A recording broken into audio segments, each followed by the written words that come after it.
Assalamualaikum warahmatullahi wabarakatuh. Selamat sore teman-teman semuanya. Perkenalkan, nama saya Nadia Prameski Putri dengan NIM 1119183000105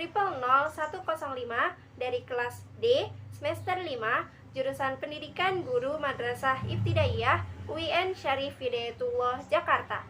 Pada kesempatan kali ini, saya akan memaparkan terkait dengan pemahaman saya terhadap materi yang sudah dipelajari selama 1 semester pada mata kuliah keterampilan berbahasa yang diampu oleh Bapak Dindin Ridwanuddin MPD.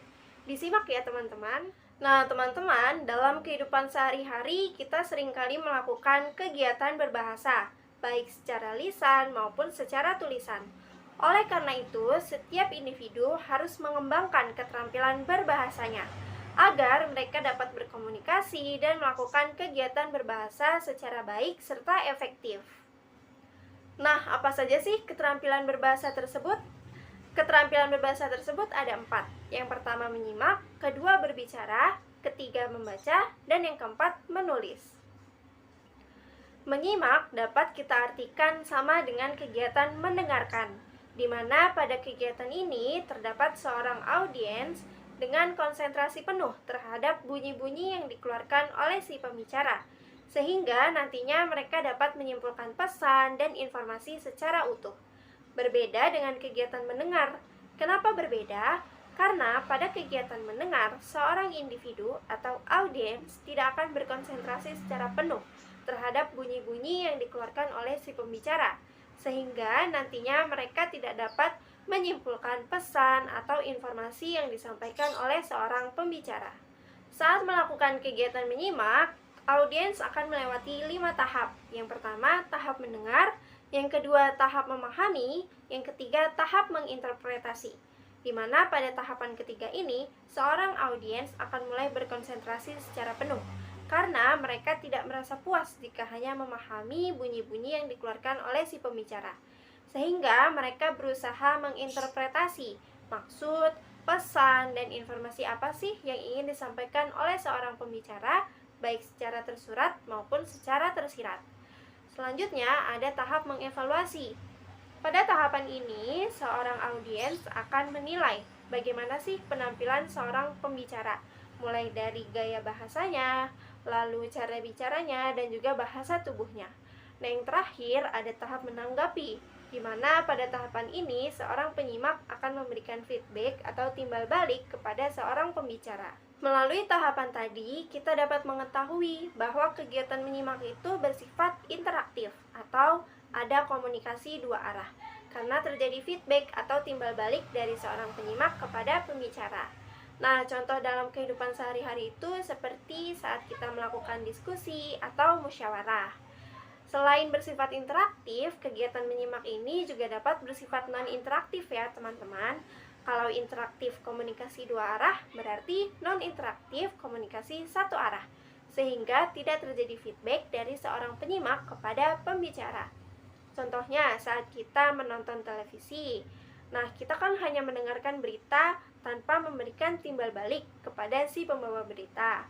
Kemudian saat kita mendengarkan ceramah dan mendengarkan pidato.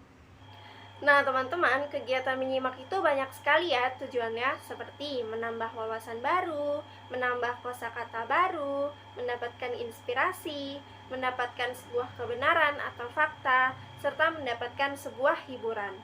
Oleh karena itu, sebelum kita melakukan kegiatan menyimak atau ingin meningkatkan daya simak kita harus memperhatikan kondisi fisik, terutama kondisi fisik tubuh dan lingkungan kita. Nah, orang yang dalam keadaan sakit, lelah, pusing, dan lain sebagainya, mereka tidak dapat berkonsentrasi dalam hal apapun, termasuk dalam kegiatan menyimak. Oleh karena itu, saat kita ingin melakukan kegiatan menyimak, kita harus mengetahui betul bahwa tubuh kita ini dalam keadaan sehat. Nah, selain itu, kita juga harus memperhatikan lingkungan kita. Apabila kita berada di lingkungan yang kotor, tidak nyaman, terlalu berisik, dan juga banyak orang yang berlalu lalang, maka kita tidak dapat berkonsentrasi kan teman-teman. Oleh karena itu, kita harus mencari lingkungan yang nyaman, bersih, tidak terlalu berisik, dan juga tidak banyak orang yang berlalu lalang. Nah, teman-teman, dalam keterampilan berbahasa, kegiatan menyimak ini bersifat reseptif, yang berarti menerima. Karena dalam kegiatan menyimak, kita tidak menghasilkan apapun. Kita tidak menghasilkan kata-kata atau bunyi-bunyi, baik secara lisan maupun secara tulisan. Nah, yang selanjutnya ada keterampilan berbicara. Nah, pasti teman-teman sudah tahu ya, berbicara itu seperti apa. Contohnya saat kita berkomunikasi dengan teman, baik secara langsung ataupun secara tidak langsung. Nah, kegiatan berbicara ini diartikan sebagai kegiatan seorang individu untuk mengeluarkan bunyi berupa kata atau kalimat secara lisan sebagai bentuk pengekspresian ide, gagasan, dan perasaannya tersebut. Nah, seseorang melakukan kegiatan berbicara itu dengan banyak sekali tujuan, seperti memberikan stimulus, memberi motivasi, meyakinkan, menghibur, dan juga memberikan informasi. Oleh karena itu, dalam melakukan kegiatan berbicara, kita harus mengetahui bagaimana sih pelafalan dan intonasi yang tepat, struktur dan kosakata yang tepat, serta sistematika pembicaraan yang baik dan benar. Sehingga nantinya penampilan kita saat berbicara pun dapat diterima dengan baik. Nah, teman-teman, sebelum melakukan kegiatan berbicara, alangkah lebih baiknya kita melakukan sebuah persiapan.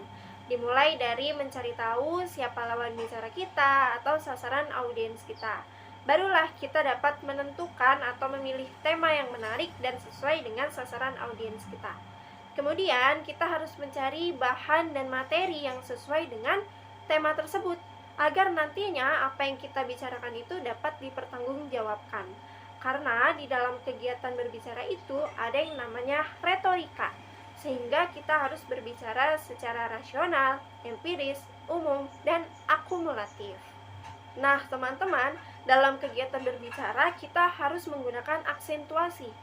Aksentuasi ini merupakan penekanan sebuah kata kunci yang menjadi informasi yang nantinya akan kita sampaikan. Oleh karena itu, kita harus menentukan persiapan secara matang. Setelah persiapan tersebut matang, kita harus menyusun kerangka berbicara dan melatihnya, supaya saat nanti kita melakukan kegiatan berbicara, kita tidak merasa demam panggung. Yang selanjutnya ada keterampilan membaca.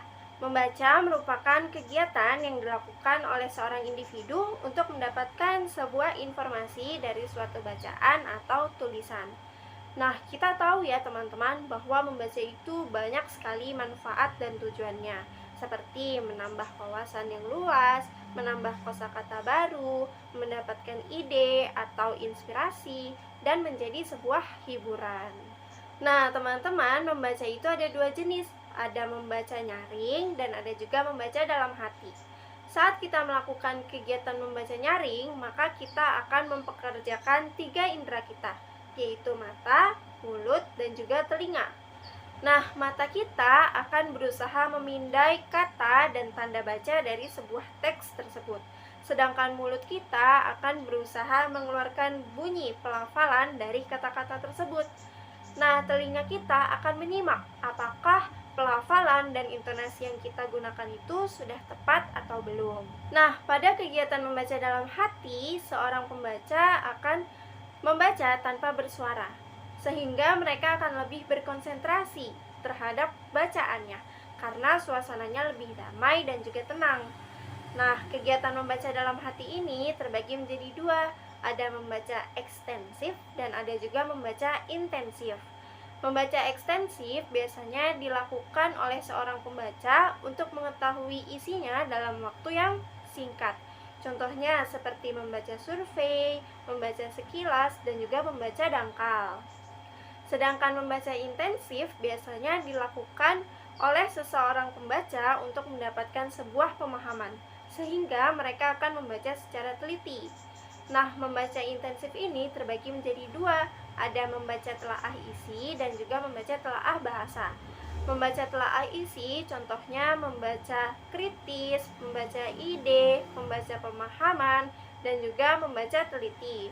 Sedangkan kegiatan membaca telaah bahasa contohnya seperti membaca bahasa asing dan juga membaca sastra. Nah, teman-teman, dalam keterampilan berbahasa, kegiatan membaca itu bersifat reseptif. Karena saat kita melakukan kegiatan membaca, kita tidak memproduksi sebuah kata, baik secara lisan maupun tulisan. Kita hanya menikmati tulisan-tulisan, kata-kata, dan informasi yang disampaikan oleh seorang penulis. Nah, yang terakhir ada keterampilan menulis. Menulis diartikan sebagai kegiatan seorang individu untuk menuangkan ide, gagasan, dan perasaannya dalam sebuah tulisan agar dapat lebih mudah dipahami oleh orang banyak. Nah, kegiatan menulis ini banyak sekali fungsinya, terutama sebagai wadah penuangan ide, gagasan, dan perasaan seseorang. Selain itu, kegiatan menulis juga dapat berfungsi sebagai alat komunikasi secara tidak langsung. Nah, teman-teman, kegiatan menulis ini juga dapat membantu kita untuk berpikir secara kritis. Nah, teman-teman, biasanya seorang penulis itu membuat sebuah tulisan dengan berbagai macam tujuan, seperti menghibur, meyakinkan, mempengaruhi, memberikan informasi, memperkenalkan diri, dan juga memecahkan suatu masalah. Oleh karena itu, banyak sekali jenis tulisan seperti eksposisi, deskripsi, narasi, argumentasi, dan juga persuasi. Nah, teman-teman, dalam sebuah tulisan biasanya seorang penulis akan menggunakan tulisan bernada yang sangat beragam. Contohnya seperti tulisan bernada akrab, di mana di dalamnya terdapat sebuah perasaan senang sebagai bentuk penjelajahan diri secara pribadi. Nah, contoh dari tulisan bernada akrab ini dapat kita jumpai pada sebuah surat, buku diari, dan juga puisi. Nah, yang selanjutnya ada tulisan bernada penerangan. Tulisan bernada penerangan ini biasanya terdapat pada sebuah jenis tulisan yang bersifat informatif, sehingga penerangan nanti akan memberikan sebuah gambaran terhadap si pembaca terkait dengan informasi yang ingin disampaikan. Nah, yang selanjutnya ada tulisan bernada penjelasan. Biasanya tulisan bernada penjelasan ini akan berupa klasifikasi, analisis, dan juga definisi. Selanjutnya ada tulisan bernada mendebat. Tulisan bernada mendebat ini biasanya bersifat meyakinkan, sehingga dapat kita temukan dalam jenis tulisan persuasi. Nah, yang terakhir ada tulisan bernada mengkritik, di mana tulisan bernada mengkritik ini dapat kita jumpai pada jenis tulisan yang berbentuk resensi, di mana resensi ini akan berisi sebuah kritikan terhadap suatu karya sastra. Nah, teman-teman, pada dasarnya keempat keterampilan berbahasa yang sudah kita bahas tadi saling berkaitan antara yang satu dengan yang lainnya.